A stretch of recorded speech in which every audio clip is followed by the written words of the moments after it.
Comienza el Catecismo de la Iglesia Católica. Un programa dirigido por el Padre Luis Fernando de Prada.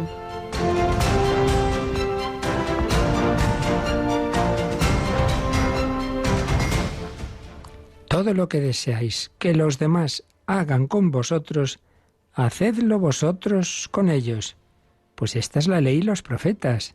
Entrad por la puerta estrecha, porque ancha es la puerta y espacioso el camino, que lleva a la perdición y muchos entran por ellos. Qué estrecha es la puerta y qué angosto el camino, que lleva a la vida. Alabado sean Jesús, María y José. Muy buenos días, muy querida familia de Radio María. Entramos en los últimos 7 días de este mes de junio, mes eucarístico, mes del corazón de Jesús. Un mes precioso. Mañana otra solemnidad, es un mes increíble. La Natividad de San Juan Bautista, y lo terminaremos el penúltimo día con otra solemnidad, San Pedro y San Pablo. Y vamos a recordar como un sucesor de Pedro, San Juan Pablo II, comentando este Evangelio que tenemos en la misa de hoy. Decía en una ocasión: os quiero animar a seguir por el camino del Evangelio, una vía estrecha, es verdad, pero una vía real, segura, recorrida por generaciones de cristianos, enseñada por los santos. Es el camino por donde vuestros hermanos en la Iglesia Universal se esfuerzan por avanzar. Este camino no pasa por la resignación, la renuncia o el abandono. No conduce a una relativización del sentido moral. Más bien desearía que la ley civil ayudara a elevar a la persona humana. No busca enterrarse a sí misma, a pasar desapercibida, sino que requiere la audacia gozosa de los apóstoles.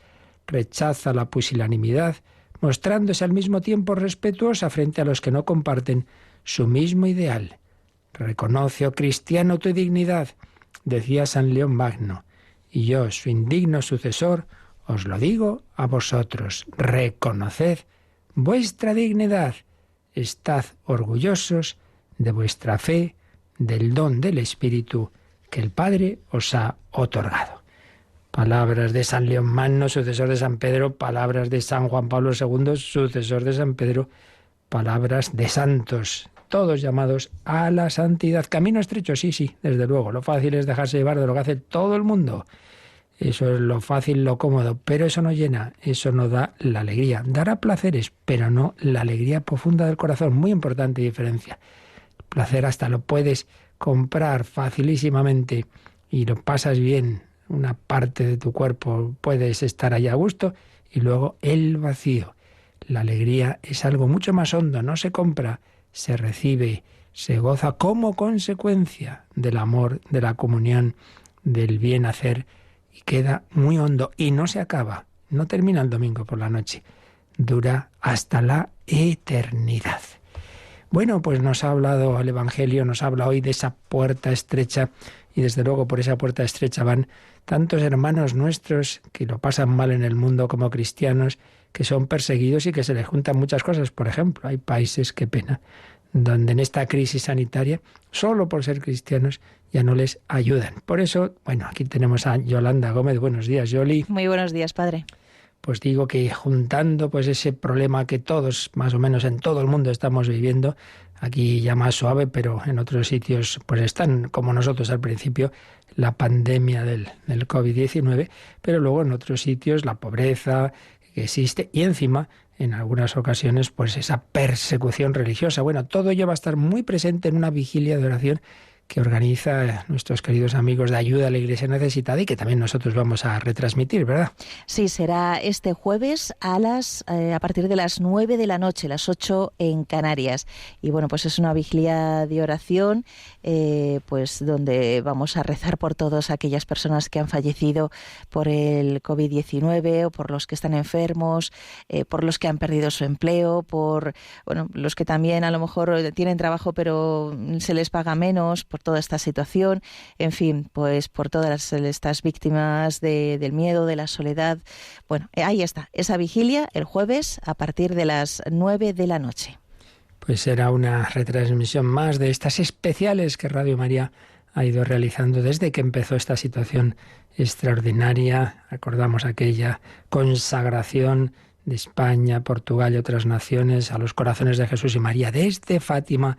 Recordamos el inolvidable momento de oración desde esa plaza de San Pedro vacía con el Papa Francisco, el rosario que luego ya a fines de mayo se rezó desde los jardines del Vaticano, en fin, distintos momentos, y pues ahora esta vigilia más recogida, más sencilla desde una parroquia de Madrid, pero no menos importante, esa oración por tantas víctimas, como nos ha dicho Yolanda, de distinto tipo, y siempre también con ese contexto de la persecución que en tantos lugares ocurre. Y con testimonios, no solo será momento de oración, sino habrá testimonios internacionales del mundo entero, de distintas personas que en estos meses pues lo han pasado mal, pero siguiendo a nuestro Señor Jesucristo. ¿Cómo lo siguió Bernardo de Hoyos? Cada uno en una época, cada uno unas dificultades, unas circunstancias, unos talentos.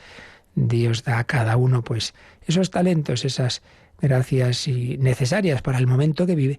Y lo importante es cómo respondemos. Él respondió heroicamente, muy joven. Murió con 24 años como Santa Teresita del Niño Jesús.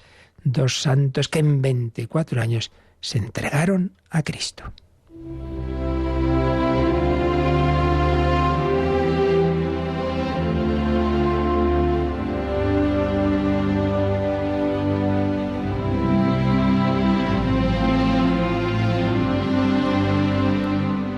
Me escribió en su corazón Vida y misión del padre Bernardo de Hoyos, que escribía el padre Máximo Pérez y que vamos resumiendo nosotros en estos fragmentos de esta vida de este gran apóstol, muy joven, pero muy fervoroso del corazón de Jesús en España. Habíamos ya terminado esa primera etapa de formación religiosa, el noviciado, y pasaba a los estudios, que pasaba también por ello de Villagarcía de Campos a Medina del Campo. Todo ello en la gran Castilla, la vieja que decíamos antes, Castilla y León, que decimos ahora en Valladolid. Y le habían advertido los 3 grandes peligros del estudiante religioso, la vanidad, aquí que uno se cree cuando es listo y tal, pues esa vanidad tan fácil en los ámbitos académicos. Por el contrario, la pereza al tomarse los estudios, bueno, pues algo que hay que ir pasando, pero en fin, sin matarse mucho, o darle más importancia al estudio que a la vida espiritual. Y entonces uno recorta la oración, recorta la lectura espiritual, porque así estudio más y puedo sacar un puntito más. 3 peligros. Pues bien, Bernardo, muy consciente de esos riesgos, acometió esa nueva etapa, eligiendo con claridad y decisión las posturas con las que quería vivir esa etapa de su vida. En primer lugar, tomar en serio esa recomendación de San Ignacio de Loyola, el fundador de la orden en la que había entrado, que decía respecto a los estudiantes que tengan deliberación de ser muy de veras estudiantes. O sea, que si eres estudiante no te lo tomes así como, bueno, que hay que pasar esta etapa. No, las cosas hay que hacerlas en serio. Eres estudiante, pues sé de veras estudiante. Segundo, quería mantener la misma decisión que había tomado ese modelo que veíamos que había muerto poco antes, Juan Bermans, ese otro joven jesuita, en este caso belga, que se santificó en una vida ordinaria y que había escrito: nunca me avergonzaré de practicar lo que me enseñaron en el noviciado. Sí, seguía siendo ante todo religioso, decía San Juan de la Cruz, religioso y estudiante, religioso por delante.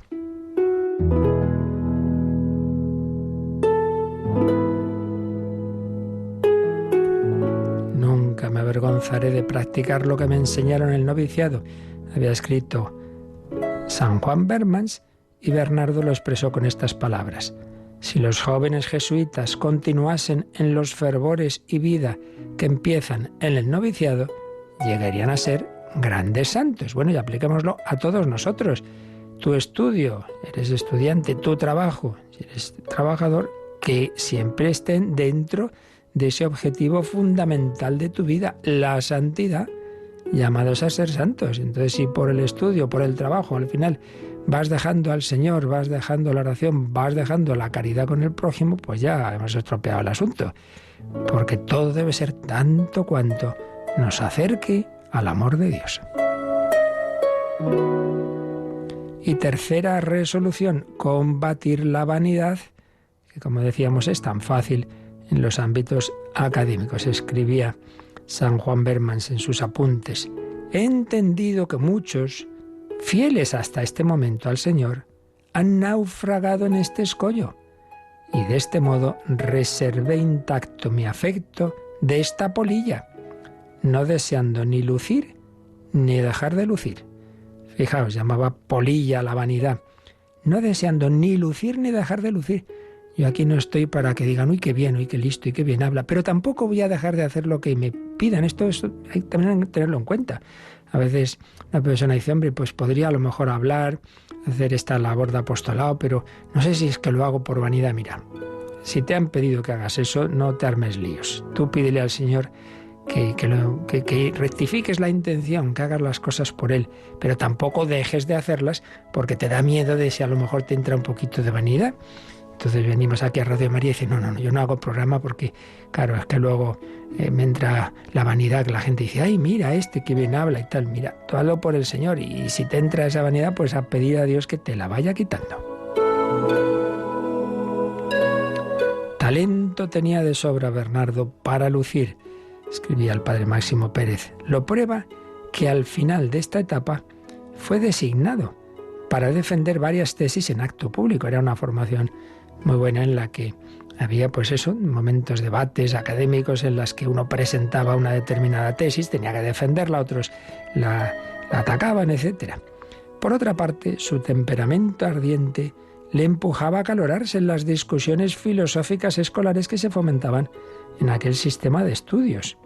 Su condiscípulo Mucientes observaba atentamente su conducta y escribió: observé varias veces que cuando se le decían, entre el ardor de las disputas, algunas palabras harto sensibles, y cuando se le daba a entender, en el aire de los gestos y acciones, algún desprecio hacia su persona y talento, él se portaba con tal moderación que bastaría a mitigar las pasiones descompuestas, porque o callaba del todo, con un silencio humilde, como quien se reconocía digno de todo desprecio, o si hablaba, era con tal circunspección que no ofendía ni a la caridad ni a la humildad.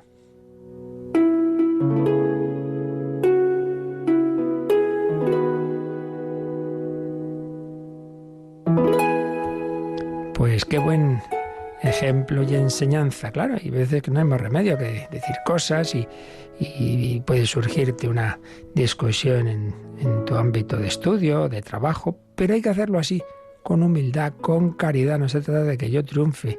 No, de hecho, suelen decir los expertos en debates de televisión, etcétera, que si uno pues usa unas palabras, una actitud hiriente, aunque a lo mejor teóricamente haya ganado el debate porque lo que ha dicho ha podido ser pues algo contundente, pero si lo ha hecho de manera que ha hecho daño al otro, al final el público se queda más con el herido, como cuando vemos un partido entre un equipo pues más pobrecito y otro muy, muy grande. Pues hombre, parece que lo normal nos ponemos con el pobre.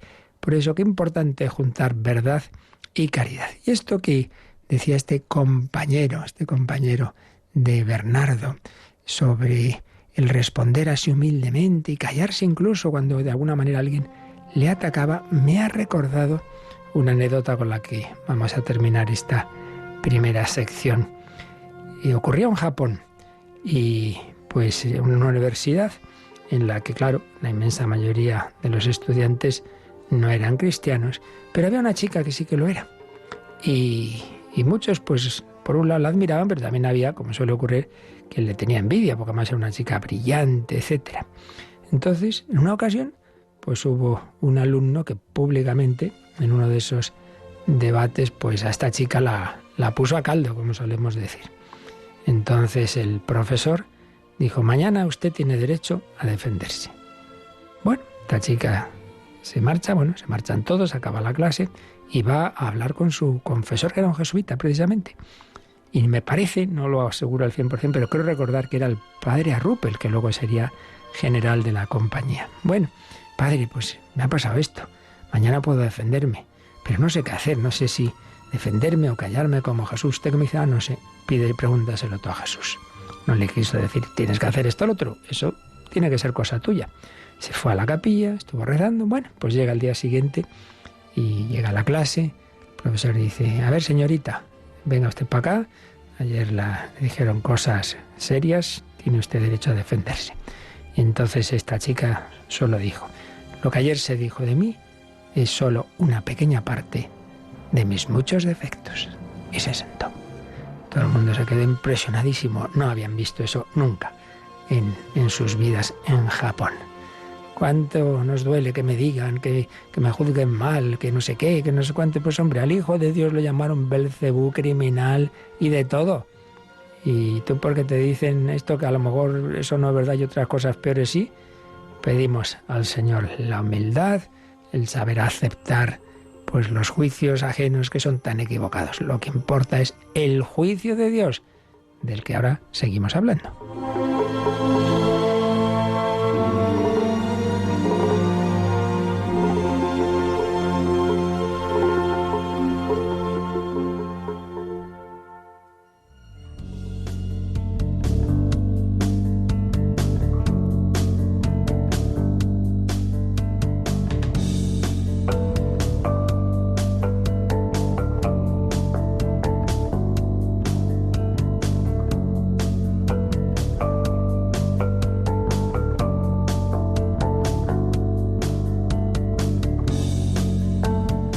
Bueno, Yolanda, ¿te ha gustado eso? Una pequeña parte de mis muchos defectos, no está mal, ¿eh? Estuvo bien inspirada, sí. No solemos reaccionar así, madre mía. No, por eso digo que el Espíritu Santo la inspiró muy bien. Sin duda que sí. Bueno, pues lo importante es lo que piense de nosotros el Señor y todo se sabrá al final de la historia. Estamos pues ya en el final de la primera parte del catecismo, madre mía, la parte más larga, ya estamos acabándola. Estamos con estas realidades del más allá y concretamente con el llamado juicio final. Vimos que esto hay que verlo siempre en relación con la otra parte del catecismo que ya vimos, la segunda, del credo, la segunda parte del credo, los misterios de la vida de Cristo. Lo último que se dice después de decir que ha ascendido a los cielos es que volverá a juzgar a vivos y muertos. Por eso hicimos un resumen de lo que habíamos visto sobre la parusía y sobre esa calidad de Cristo como juez. Pero seguiremos, porque no se puede hablar de juicio final sin hablar de Cristo juez, obviamente. Habíamos visto el 1038, habíamos recordado que esto va unido también, parusía, juicio final, con la resurrección universal de todos los hombres. Y ya estábamos intentando ver, en la medida en que en fin, podemos entrar un poco en el misterio, que siempre lo es, pues qué es ese juicio universal y final. Y para ello habíamos leído el 1039, pero vamos a darle una vuelta más. Volvemos a leer, por tanto, este número 1039. Frente a Cristo, que es la verdad, será puesta al desnudo definitivamente la verdad de la relación de cada hombre con Dios.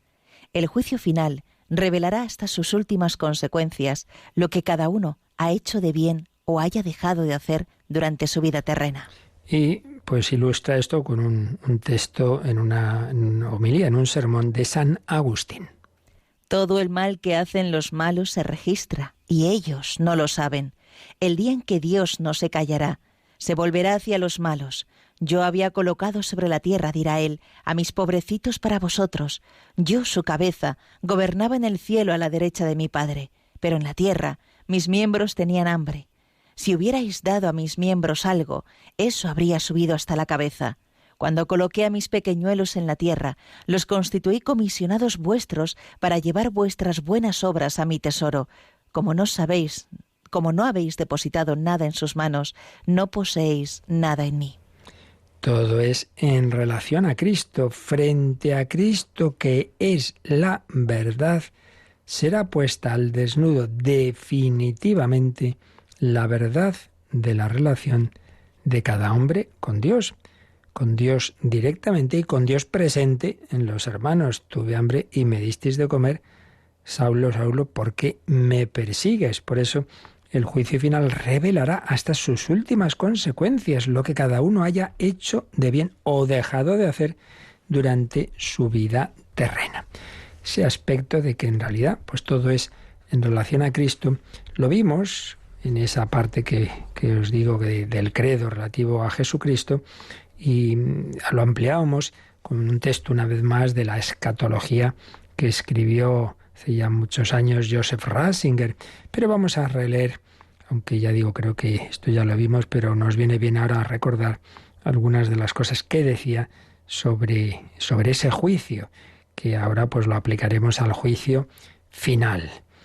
Sujeto del juicio. ¿Quién es el juez? Bueno, la Biblia, por un lado, por supuesto, menciona a Dios. Lo vemos no solo en el Antiguo Testamento, sino en muchos textos del Nuevo, muchos de San Pablo y del propio Jesús en los Evangelios. Pero también se dice que el juez es Cristo. Pues igualmente aparece en el Evangelio y es San Pablo. También es curioso, en Mateo 19, 28 y paralelos, se les dice a los 12 apóstoles que cuando llegue la regeneración, ellos se sentarán sobre 12 tronos y juzgarán a las 12 tribus de Israel. Pero más aún, San Pablo en 1 Corintios 6, 2 dice: ¿no sabéis que los fieles han de juzgar al mundo?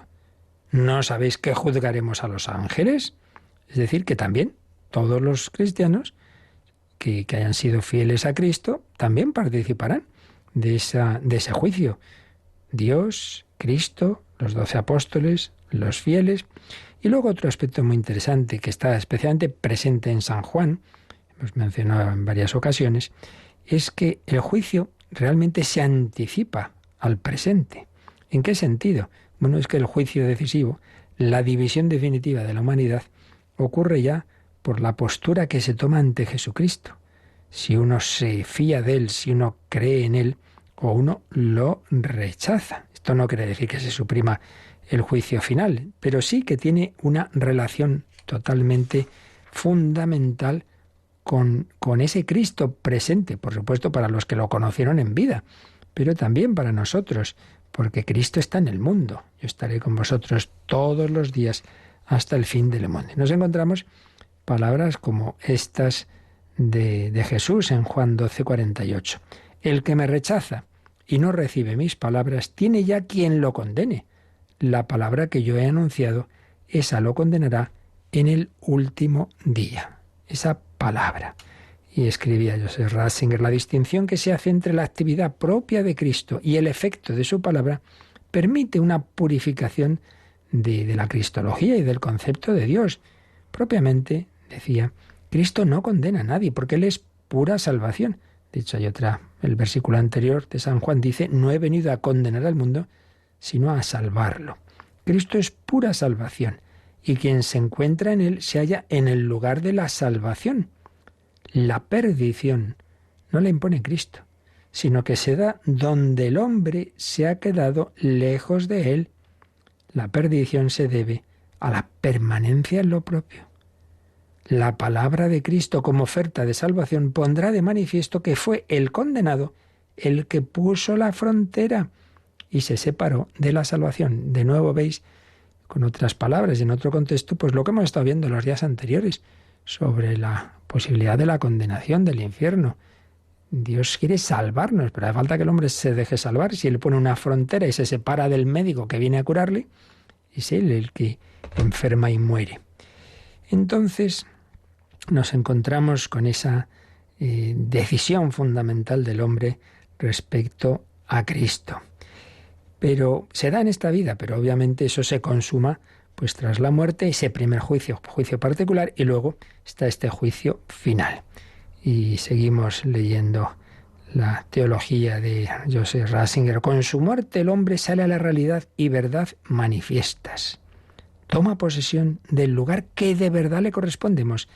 Visto que este número del Catecismo nos habla de que ahí se pondrá en manifiesto la verdad. Ha pasado la mascarada de la vida. Ya no hay lugar para esconderse tras posturas y ficciones. El hombre es lo que en verdad es. El juicio consiste en la caída de las máscaras que implica la muerte.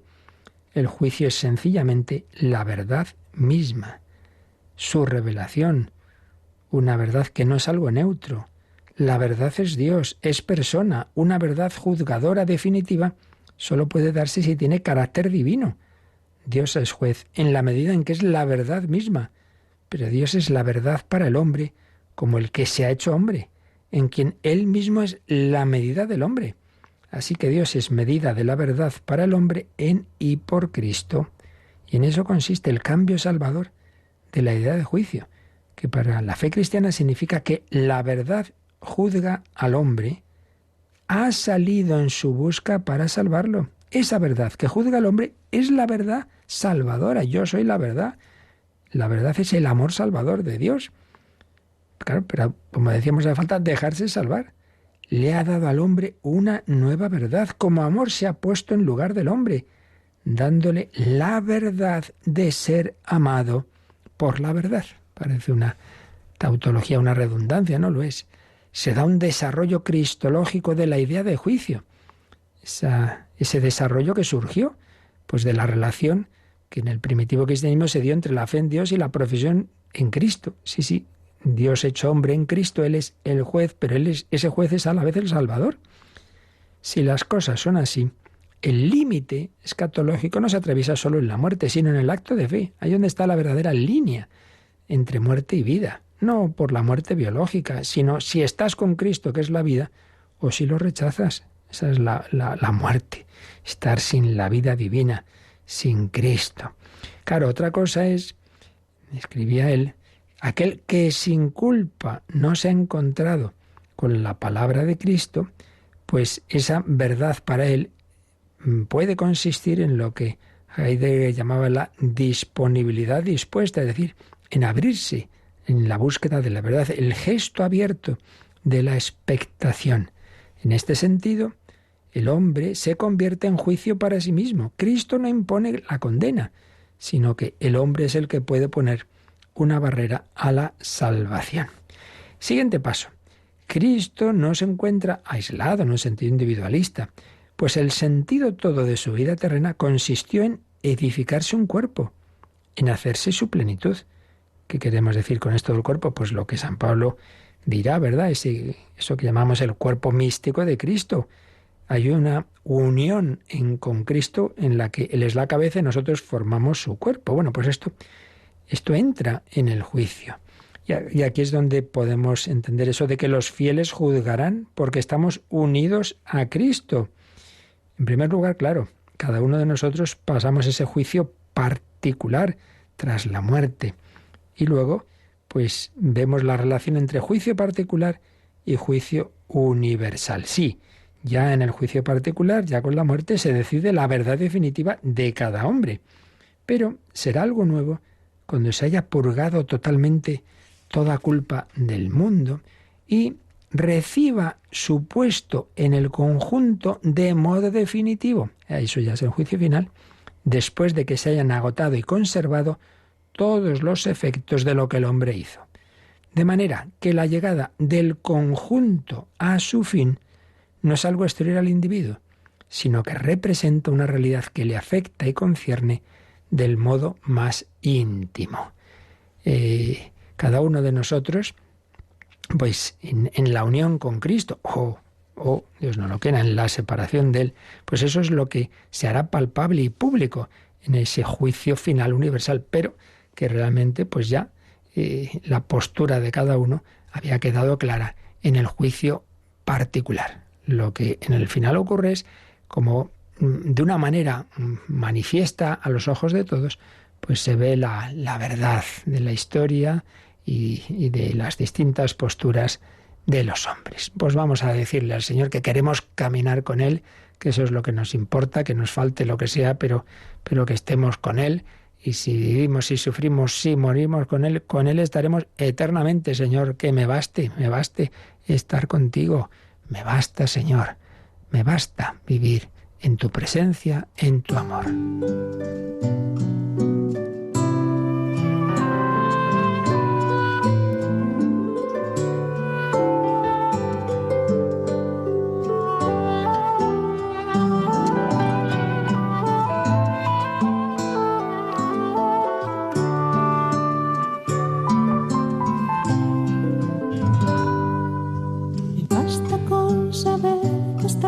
Aquí,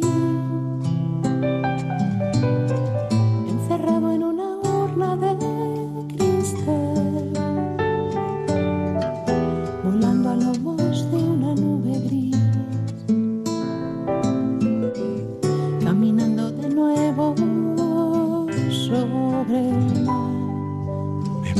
con saber que estás aquí, aunque tardes un poco en regresar. Tú dijiste que habrías de venir. Haz que no nos cansemos de esperar. Basta con saber que estás aquí, aunque no se te oiga respirar, y ni siquiera el corazón latir. Me basta con tu nombre pronunciar. Me basta con saber que estás aquí, preparándonos una eternidad, aunque tengamos antes que morir, para poder después resucitar. Basta con saber que estás en mí, que nada nos puede separar, ni la angustia, ni el hambre, ni el sufrir, el peligro, la espada o la precariedad. Me basta con saber que estás aquí y que eres el principio y el final, que te obedece el tiempo y el sol sale para ti, que das orden al viento y deja de soplar. Me basta con saber que estás aquí, que pronto nos hemos de encontrar, que nuestra travesía tiene un fin. Tú estás esperando en la orilla del mar. Me basta con poder decir que sí y darte mi permiso para entrar, que tu palabra se haga carne en mí y que se cumpla así en todo tu voluntad. Me basta si al morir puedo decir, todo se ha cumplido, y exhalar el último suspiro, inclinándome hacia ti, para rendir mi espíritu y luego volar. Me basta porque sé que así te basta a ti. Me bastará aquel día poder escuchar que pronuncias mi nombre para bendecir y olvidas todo lo que pude hacerte amar. Me bastará. Están escuchando el Catecismo de la Iglesia Católica con el Padre Luis Fernando de Prada. Pues eso es lo que importa, lo que diga el Señor al final, no lo que digan los hombres. Bueno, pues vamos al siguiente número, Yolanda, el 1040, que insiste en esta relación con Cristo, nuestro verdadero juez, el juez y salvador, camino, verdad y vida. 1040. El juicio final sucederá cuando vuelva Cristo glorioso. Solo el Padre conoce el día y la hora en que tendrá lugar. Solo Él decidirá su advenimiento. Entonces Él pronunciará por medio de su Hijo Jesucristo su palabra definitiva sobre toda la historia. Nosotros conoceremos el sentido último de toda la obra de la creación y de toda la economía de la salvación, y comprenderemos los caminos admirables por los que su providencia habrá conducido todas las cosas a su fin último. El juicio final revelará que la justicia de Dios triunfa de todas las injusticias cometidas por sus criaturas y que su amor es más fuerte que la muerte. Pues nos cuesta, ¿verdad?, el ver esto. Vemos tantas injusticias en el mundo, tanta maldad, tanto dominio de los poderosos, tanta gente buena, pues masacrada realmente, tantos genocidios que ocurren en la historia. No entendemos muchas veces, bueno, y el Señor permite esto y lo otro y lo demás allá. Comprenderemos entonces los caminos admirables por los que su providencia habrá conducido todas las cosas a su fin último. Si, por ejemplo, nos fijamos un poquito en la historia de Israel, menuda historia tan complicada, ¿verdad? Desde ese patriarca Abraham, que no consigue tener hijos, pero Dios le había prometido y por supuesto se cumple. Isaac tiene a Jacob, los hijos de Jacob van a Egipto y luego pues toda la situación en Egipto, Dios los saca de Egipto, van a la tierra prometida, largo y complicado camino por el desierto. Bueno, todo lo que ocurre allí, pero pronto hay una división entre el norte y el sur, pronto el norte es masacrado por Asiria y luego pues el destierro de Babilonia. Madre mía, qué de circunstancias difíciles que se van produciendo. Sí, pero al final todo llega al punto clave de la tribu de Judá, como estaba anunciado. En esa tribu Dios se va a hacer hombre, el Hijo eterno del Padre se hace Hijo de la Inmaculada también, y tenemos al Salvador, en quien iban a ser bendecidas todas las naciones, como Dios le había dicho casi 20 siglos antes a Abraham.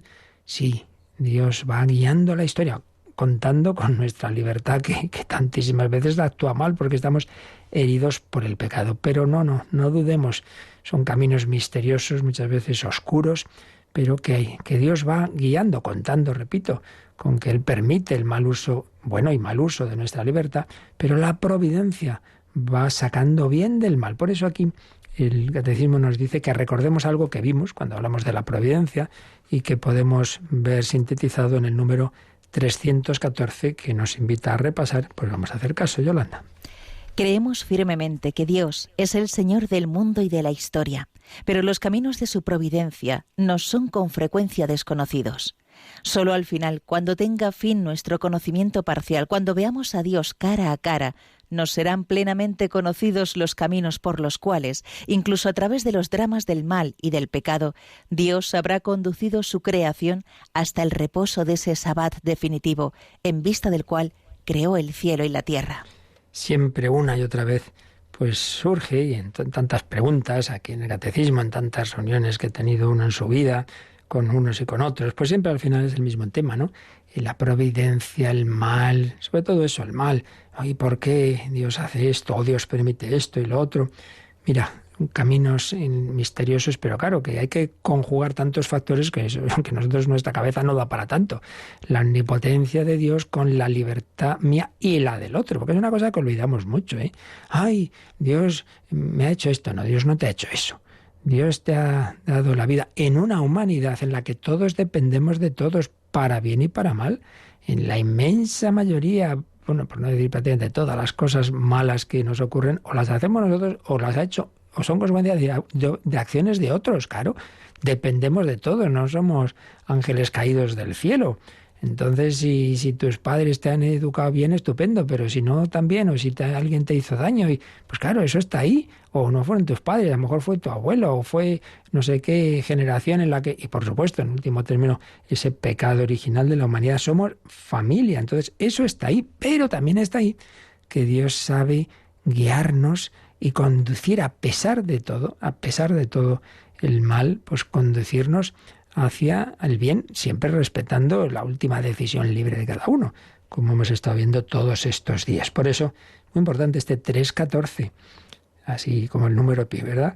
Creemos firmemente que Dios es el Señor del mundo y de la historia, pero esos caminos de su providencia, pues muchas veces nos son desconocidos, no los entendemos. Solo al final, en ese cara a cara personal y en ese momento universal que estamos viendo del juicio, solo al final nos serán plenamente conocidos esos caminos por los cuales, incluso a través de los dramas del mal, ese tsunami, esa guerra, esa pandemia, a través de los dramas del mal y del pecado, Dios habrá conducido su creación hasta el reposo de ese Sabbat definitivo. el día del descanso era el Sabbat, para nosotros es el domingo, pues llegará ese día definitivo, en vista del cual creó el cielo y la tierra. Claro, hay que mirar todas las cosas desde el final. Si nos quedamos a la mitad de la película, van ganando los malos, bueno, me espera un poquito, ya cambiarán las cosas, ¿no? En la historia, pues muchas veces ocurre eso. Esto es muy habitual en obras literarias o cinematográficas de autores católicos, que la cosa se pone muy fea, muy fea, muy fea, pero al final ocurre algo y cambia lo que parecía un desastre, al final cambia, ¿no? Un ejemplo típico es preciosísimo, una de las mejores películas de la historia del cine, sin duda, ¿no? Qué bello es vivir, de Frank Capra, con James Stewart, pues el pobre hombre habiendo hecho el bien y todo se arruina, un desastre, tanto que ya se quiere suicidar, pero ocurre algo, cambia el sentido y al final pues termina la película con lo que llaman algunos expertos en cine una de las mejores escenas en que se refleja lo que es la felicidad. Ese hombre que ha vuelto al encuentro con su familia, etcétera. Pues sí, eso ocurrirá al final de la historia, ese triunfo definitivo. Pero es verdad que aquí pues hay tanto mal y tantas injusticias. Por ello tiene que haber justicia también. O sea, ese amor y esa misericordia de Dios infinita no quiere decir pues que aquí da igual lo que uno haya hecho. Por eso estamos también recordando fragmentos de la encíclica de, ya no Joseph Ratzinger a título particular de teólogo, sino de Benedicto XVI como Papa, la encíclica sobre la esperanza, Spe Salvi. Otro día recordábamos el número 42. Si vamos al 43, pues claro, nos recuerda que en los pensadores modernos, precisamente, el ver las injusticias del mundo, pues a muchos les ha llevado a atacar a Dios.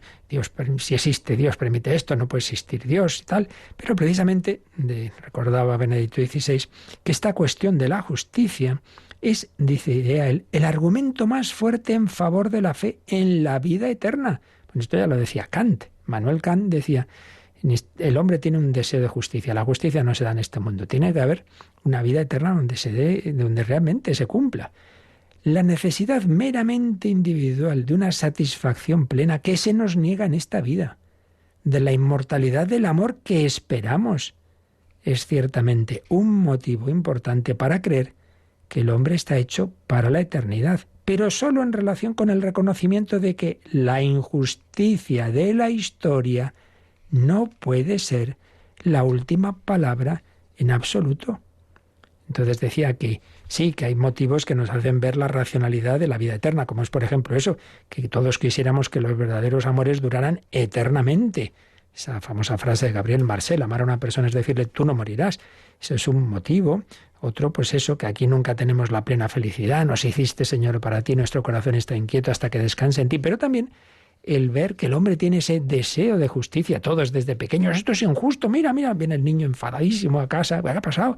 Injusticia ha habido en el colegio, lo llevamos dentro y ese deseo no se va a cumplir, pues aquí en esta vida me temo que no.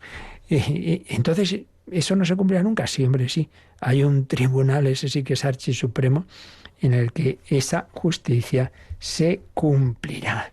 Deseo de justicia y justicia, esa justicia universal de que se verá la verdad y será restituida la inocencia de aquellos que injustamente han sido calumniados, culpados de tantas cosas. Juicio universal, día de Yahvé, resurrección universal, verdades que están en toda esa revelación.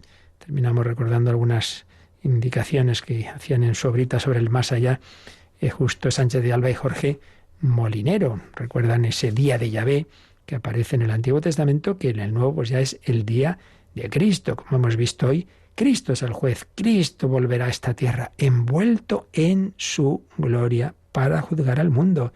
No nos olvidemos, qué bella descripción. Cuando venga en su gloria el Hijo del Hombre, acompañado de todos sus ángeles, se sentará en el trono de su gloria. Mateo 25, ese Jesús tan odiado por muchos, crucificado, y hoy día, pues que rompen imágenes suyas, qué horror, pero qué odio, pero qué cristofobia, que incita al maligno, sin ninguna duda, que quiere tener esa venganza de que ha sido derrotado por Cristo. Jesús volverá en su gloria con sus santos ángeles. Y como hemos visto, pues es el hombre mismo el que decide su postura ante él. Un gran teólogo, que ya falleció, Michel Smaus, escribía: el juicio consiste en que el hombre es valorado según la norma absoluta que es Cristo. El amor, santidad, justicia y verdad que se revelaron en Cristo irrumpen sobre el hombre en el juicio. Ante esa irrupción, lo no santo y lo insincero no pueden subsistir. Mientras dura la historia, Dios se contiene. El hombre pecador puede subsistir a pesar de su contradicción, pero en el juicio final, la santidad y verdad de Dios se revelarán en su absoluto poder. Sí, ese juicio pondrá todo en claro. Pondrá todo en claro. Habrá un juicio universal. El Señor, histórico y glorificado ya, pronunciará la última palabra sobre nuestra vida y la de la humanidad entera. Y entonces tantas tonterías que se han dicho y tantas mentiras, pues todo eso desaparecerá, será condenado al silencio. Entonces se hará la justicia con Cristo y la justicia también con los hombres. Eso que aquí pues no se da, porque está pervertido tantas veces por el cinismo que sitúa el éxito, el poder, el bienestar como único objetivo. Justicia con Dios, reconocer que todo viene de Dios, como uno que se cree que nos hemos hecho a nosotros mismos, que esto nada, de la nada sale por azar, sale usted, venga hombre. Justicia con Dios y con el Dios hecho hombre que ha muerto por cada uno de nosotros. Hombre, seamos agradecidos a nuestro Salvador, a nuestro Redentor. Reconoceré a todo el mundo la soberanía de Jesucristo. Como dice San Pablo, pues entonces Cristo será todo, todo para todos. Esa manifestación de admiración, de gratitud, de respeto al Señor que nosotros anticipamos, sobre todo en la Santa Misa, ¿no? Solo tú eres santo, solo tú, Señor, solo tú, Altísimo Jesucristo. Pero entonces ya toda la humanidad, justicia con Dios y justicia con el mundo. ¿Por qué hay tantas cosas malas? Escribía el filósofo converso católico francés Jacques Maritain, hablaba del dolor que despierta en el alma ver tantas injusticias y atropellos que hay en la historia. Hablo de tantos pobres seres que nada habían hecho fuera de su humilde menester ordinario y sobre los cuales en un instante se ha arrojado la muerte como una bestia, inmolados por los caprichos de la guerra y de la ferocidad, perseguidos no por la justicia en la que propiamente no pensaban, sino por el acto inocente de su existencia, triturados por la gran máquina del orgullo y de la rapiña, tan vieja como la humanidad. Les han arrebatado la vida en las tinieblas del horror, han sufrido sin haberlo querido, no han sabido ni por qué morían. ¿Cuánta gente? Pues así, ¿verdad? Buena, humilde, que de repente se ha encontrado pues con una guerra, con unas situaciones que han arrasado con ellos. Otro gran teólogo, Romano Guardini. Los últimos decenios nos han proporcionado una tremenda lección sobre las actitudes criminales que a veces determinan el curso de las cosas. La justicia debería significar que las consecuencias de la injusticia recaigan sobre el que la ha cometido. Pues no, recaen indiscriminadamente sobre todos y a veces con especial dureza sobre las personas honestas e inocentes. Bueno, pues allí en el juicio se desvelará el sentido de la historia, la verdad de cada uno, y lo que parecía gente muy buena, que ha hecho muchas cosas buenas, se verá que no es así, y viceversa. Tanta gente buena y humilde, pues como la Virgen María, pues se verán en ese Magnífica de María. Dios levanta a los pobres y en cambio esos poderosos que se han aprovechado del poder, pues todo eso se verá. Por eso decía Juan Pablo II en su encíclica sobre la misericordia, que también es verdad que ese juicio siempre será con misericordia, pero la misericordia a su vez no quita la justicia, pero siempre uniendo ambas cosas. Terminamos con esta palabra de misericordia que decía Juan Pablo II en su encíclica Dive sin misericordia. No hay pecado humano que prevalezca por encima de esta fuerza, la fuerza de la misericordia, y que la limite. Por parte del hombre puede limitarla únicamente la falta de buena voluntad, de prontitud en la conversión y en la penitencia, es decir, su perdurar en la obstinación, oponiéndose a la gracia y a la verdad, especialmente frente al testimonio de la cruz y de la resurrección de Cristo. Cualquiera, por muchas cosas que haya hecho, si se arrepiente, va a tener la misericordia. Pero si no, pues eso se verá. Y al final todo quedará patente a los ojos de todos. Pues nos quedamos pidiendo al Señor vivir en la verdad, vivir en la luz, vivir unidos a Cristo, juez y Señor. Últimos minutitos para nuestra oración y también, si queréis, para vuestras consultas. Participa en el programa con tus preguntas y dudas. Llama al 91005-9419. 91005-9419. Puedes escribir un mail a catecismo@radiomaria.es o escribirnos un mensaje al teléfono de WhatsApp 668 594 383. 668 594 383.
Se nos había quedado pendiente alguna pregunta que había llegado por el WhatsApp, creo recordar, o por el correo electrónico, ya sabéis, esos caminos que acabamos de escuchar. La pregunta era, los pecados y sus consecuencias, los pecados perdonados y borrados por una indulgencia plenaria, ¿también saldrán a relucir el día del juicio final? Bueno, en primer lugar, lo que borra el pecado no es la indulgencia es lo que quita, digamos, consecuencias que hay que purificar. Pero el pecado lo borra el arrepentimiento y particularmente, claro, el sacramento de la penitencia.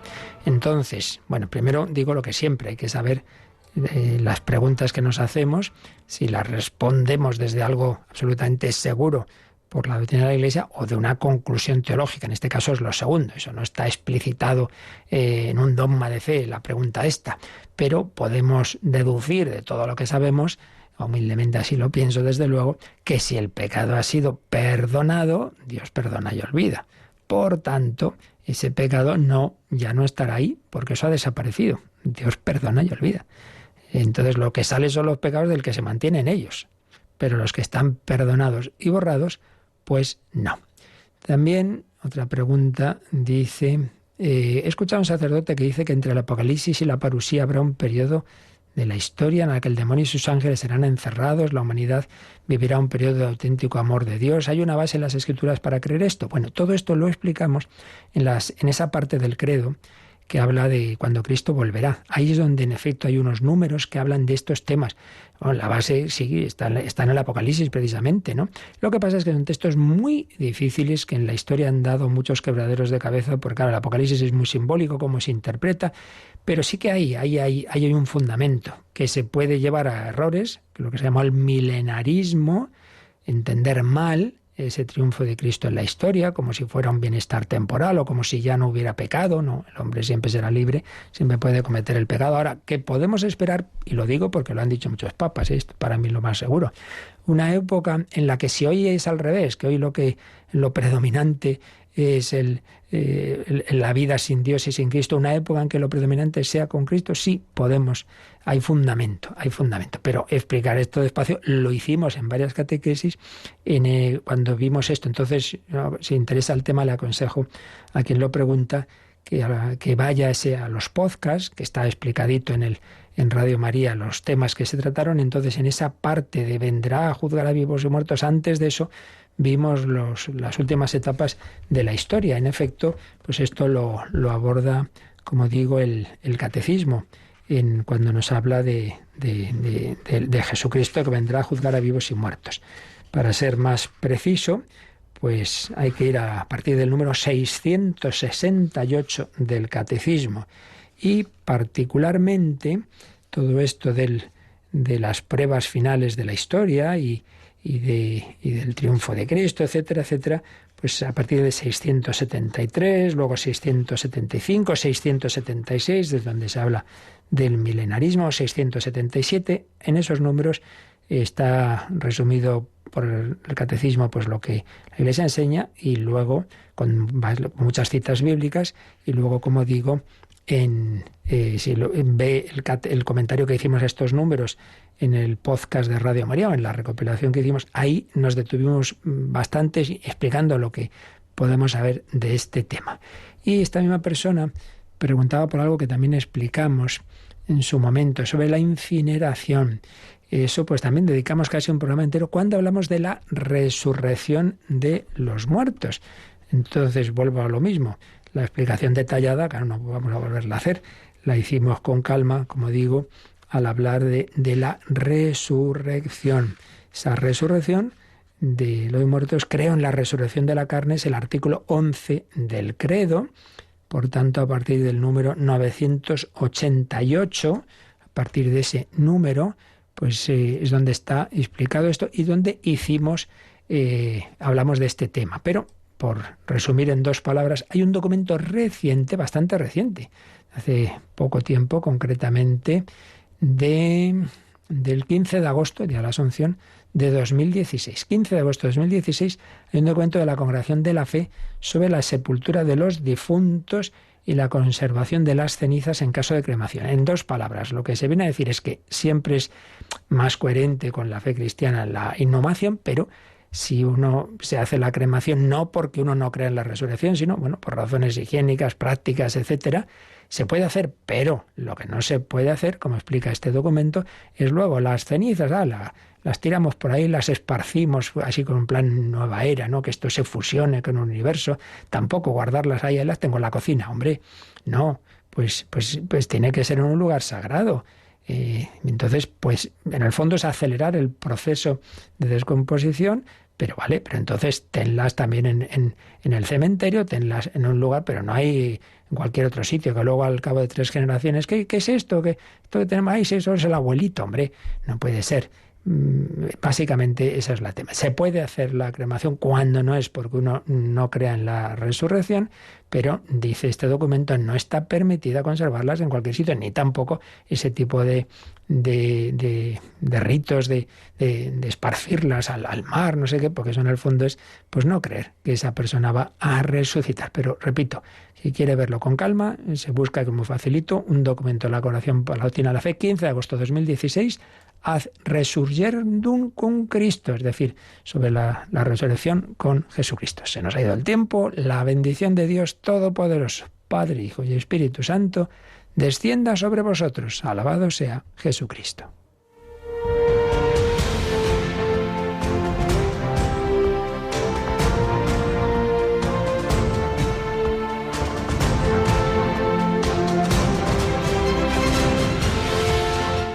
Han escuchado en Radio María el Catecismo de la Iglesia Católica,